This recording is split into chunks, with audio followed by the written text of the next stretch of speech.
Hello everyone and welcome back to my channel. My name is Krista and you're watching Krista's Catalog, where I talk about everything books.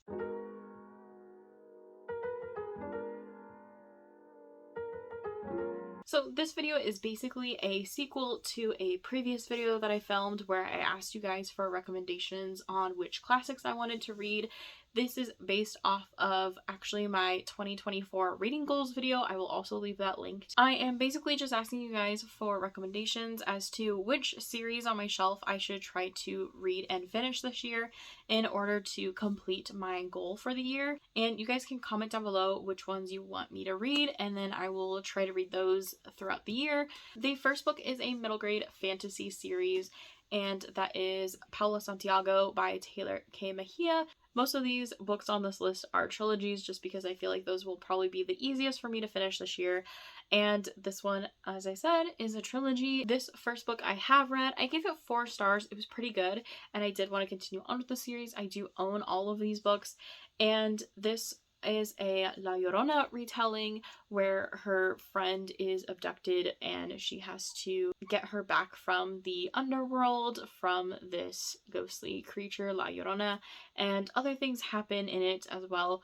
But I just remember this was really fun. It also had a lot of science jargon in it because the main character is very into astronomy and science and all that kind of stuff, which I found very fun.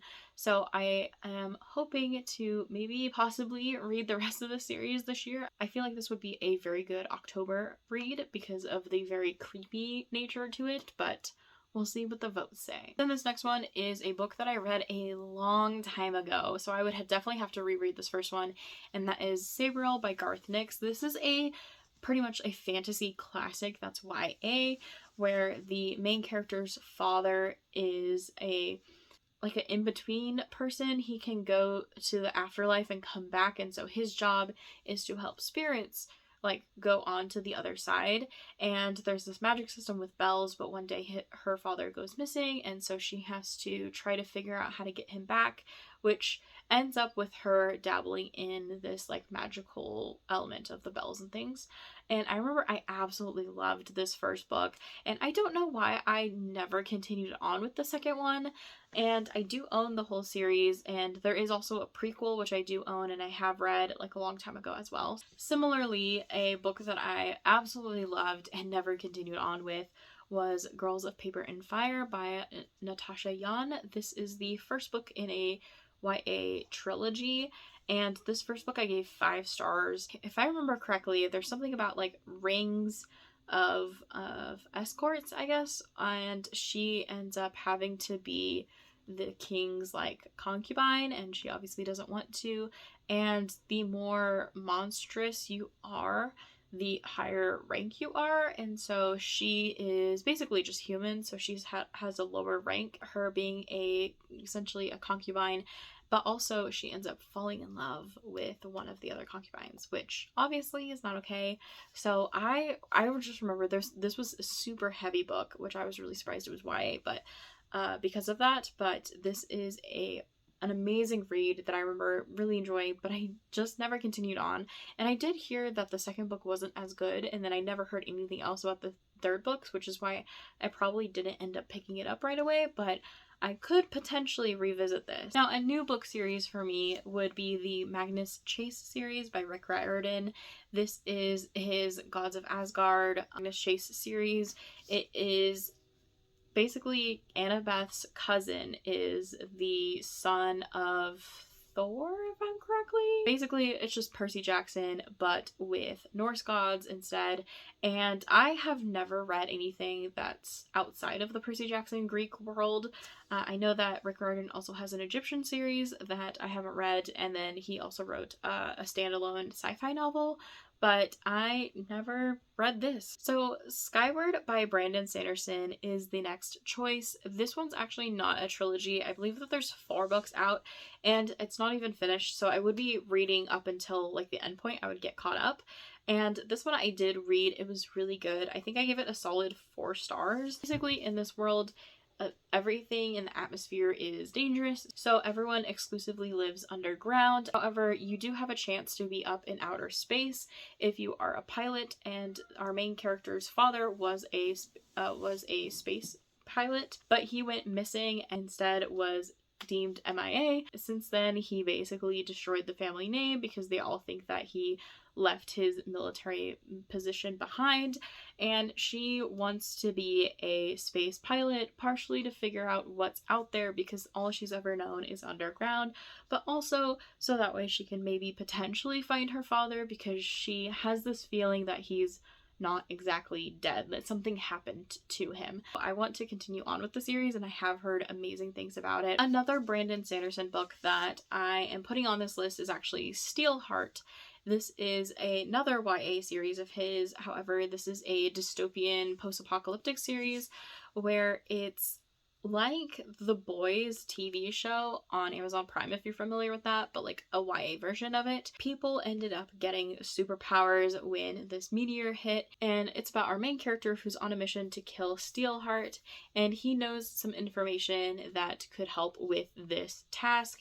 And it's just so good. I remember it was very action-packed, almost like a movie, and obviously it follows an anti-hero, which is always really cool, and the world building in this is so great. I mean, Brandon Sanderson is known for all these epic high fantasy worlds, but in this one it really shows what he did with the United States specifically, and like turned it on its head and made it its own thing, which I found really, really cool. Another anti-hero story is The Young Elites by Marie Lu. This one I've heard is actually a villain origin story, and it's her first foray into fantasy. She wrote the Legend series back there that I absolutely loved, but I never read her fantasy series, and I've heard amazing things about this series, but just never ended up reading it. So you guys could vote for me to read it. I don't know too much about it besides the fact that it's fantasy, but maybe I'll find out. The next book on this list is Furyborn by Claire Legrand. This is a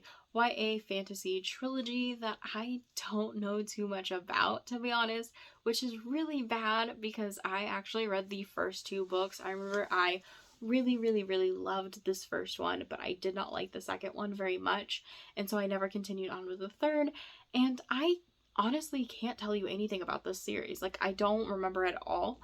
There are books that I've read from like 10 years ago that I remember like almost word for word what happens, but in this one I don't know. I remember that there are two POVs and they're like 100 years apart, and something about a sun queen. And then the next one on this list is Shadow of the Fox by Julie Kagawa. This is a fantasy YA series which follows our main character, who is a kitsune, and she is on a quest to save this scroll when her village is attacked.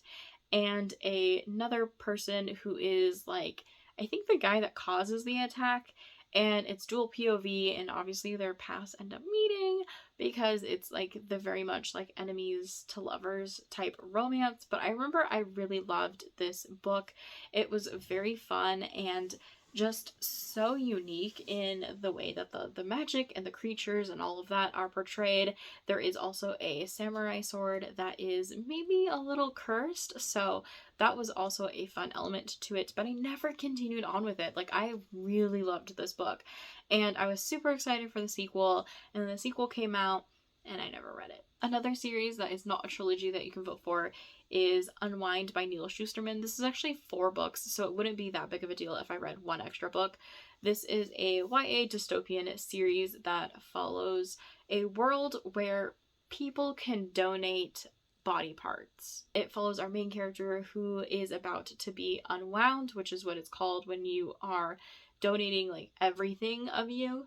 And he obviously does not want to do that. He runs away, and he finds out other things from other people. And there is also a kid in here that was my favorite character, who is a tithe, which means that he is religiously donating his body to other people. And this was such a fascinating like book. I remember I really, really loved it like several years ago, like a long time ago. I've heard some mixed things about this series. I think that's why I didn't continue on with it. But the world is so beautiful. There's this harrowing scene in this book that I remember. I just kind of want to get that feeling again of this cruel world, honestly. Another cruel, dark series that Neil Shusterman wrote was Scythe. This is the first book in another trilogy of his that's also YA dystopian. It's actually, I guess, sort of utopian, where we have solved mortality. Obviously, the population gets to max capacity, so something has to be done in spite of the fact that we all live forever. So there are these people called Scythes that end up killing people, and they cannot be resurrected. It is a way to fix the population problem. And so it follows our two main characters who are both apprentices for a Scythe. And there is also like a Scythe conference that is about to happen this year. I absolutely loved this book. This one I think I've read like 2 or 3 times because I've always wanted to continue on with it, and then I never knew.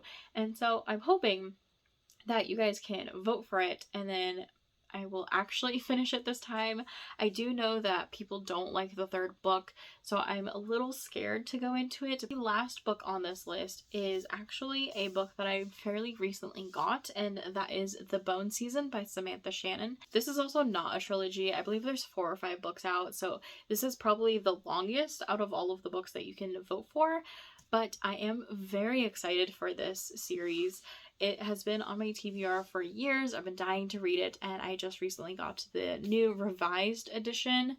If you don't know, Samantha Shannon actually came out with revised editions because it's been so long since the originals, and because her other books have blown up, she took the time, and her publisher was okay with it, to revise the series, basically clean it up. She was a debut author when she wrote this, and there was a lot of inconsistencies that she realized, but also there's new material in this that she said. And so this is a adult, I think, urban fantasy series, which I don't think I have any urban fantasies on this list. And it's about our main character who is a spy, but she's not like a normal spy. She can actually like infiltrate your mind and kind of spy that way.